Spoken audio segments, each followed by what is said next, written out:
తెలంగాణలో Musi గట్టుపై political fight నడుస్తుంది. Congress BRS సై అంటే సై అంటున్నాయి. ఓవైపు బ్యూటిఫికేషన్ నినాదంతో సర్కారు, మరోవైపు లూటిఫికేషన్ అంటూ బీఆర్ఎస్. మూసీ ప్రవాహానికి దీటుగా అధికార ప్రతిపక్షాల పొలిటికల్ వార్ ఇప్పుడు హాట్ టాపిక్ గా మారింది. ఇంతకు మూసీలో రాజకీయంగా మునిగేది ఎవరు, మూసీ గట్టున నిలిచేది ఎవరు?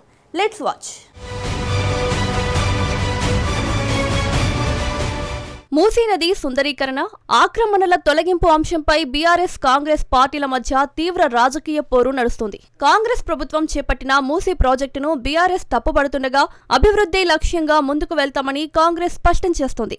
ఈ అంశంపై క్షేత్రస్థాయిలో ఉద్రిక్తతలు, మాటల యుద్ధం కొనసాగుతున్నాయి. మూసీ ప్రాజెక్టు పేరుతో కాంగ్రెస్ ప్రభుత్వం ఆక్రమణల తొలగింపులో ప్రజలను ఇబ్బందులకు గురి చేస్తుందని, నివాసాలను కూల్చివేస్తోందని బీఆర్ఎస్ నేతలు ఆరోపిస్తున్నారు.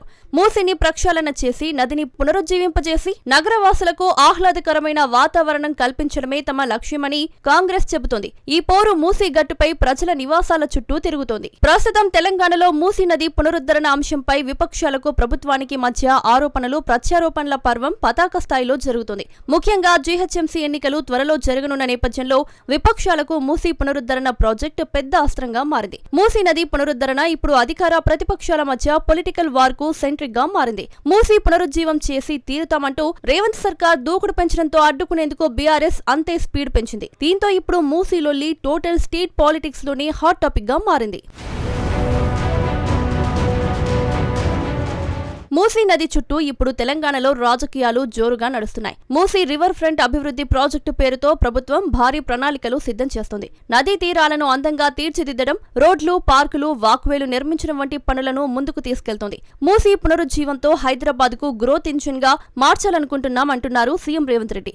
లండన్ ఎథెన్స్, గుజరాత్ సబర్మతి నదిలా తీర్చిదిద్దుతామని పవర్ పాయింట్ ప్రెజెంటేషన్ తో ముందు పెట్టింది సర్కార్. అంతేకాదు మూసీ నిర్వాసితులకు మెరుగైన న్యాయం చేస్తామంటున్న సీఎం రేవంత్ రెడ్డి మూసీ పునరుజ్జీవం చేయకపోతే చరిత్ర క్షమించదు అంటూ బలంగా సూత్రీకరిస్తున్నారు. మొత్తానికి మూసీ నది ప్రక్షాళన, పునరుజ్జీవ ప్రాజెక్టుపై కాంగ్రెస్, బీఆర్ఎస్ పార్టీల మధ్య పవర్ పాయింట్ ప్రెజెంటేషన్ వార్ తీవ్రతరమైంది. సీఎం రేవంత్ రెడ్డి ప్రతిష్టాత్మకంగా చేపట్టిన ఈ ప్రాజెక్టులో అవినీతి జరిగిందని బీఆర్ఎస్ ఆరోపిస్తుంటే దశాబ్దాల కాలుష్యాన్ని క్లీన్ చేస్తున్నామని కాంగ్రెస్ వాదిస్తుంది. ఈ అంశంపై తెలంగాణ రాజకీయాల్లో పెద్ద ఎత్తున వాదోపవాదాలు నడుస్తున్నాయి.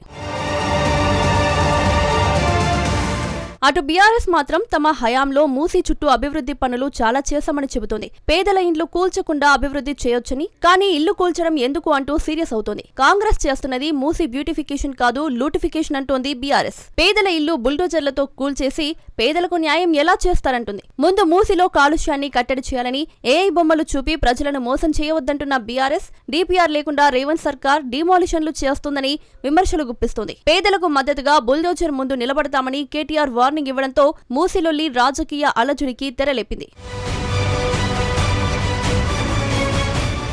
ఈ మూసీ డెవలప్మెంట్ లోని అటు కాంగ్రెస్, ఇటు బీఆర్ఎస్ గ్రేటర్ హైదరాబాద్ ఎన్నికలకు సెంట్రిక్ గా మార్చి వ్యూహాత్మకంగా వ్యవహరిస్తున్నాయి. ఈ వివాదాన్ని రాజకీయంగా అనుకూలంగా మలుచుకుని వచ్చే గ్రేటర్ కార్పొరేషన్ ఎన్నికలకు బేస్ చేసుకోవాలని భావిస్తున్నాయి. దీంతో ఆందోళనలకు మద్దతిస్తూ బీఆర్ఎస్ పోరాట దారిని ఎంచుకుంటే ప్రజెంటేషన్లతో సర్కార్ భవిష్యత్ మూసీ అభివృద్ధి చిత్రాన్ని ప్రజల ముందుంచుతుంది. అంతేకాదు ప్రతిపక్షాల ఆరోపణలకు స్ట్రాంగ్ కౌంటర్ గా మూసీ డెవలప్మెంట్ కార్డును ప్రయోగిస్తున్నారు సీఎం రేవంత్ రెడ్డి.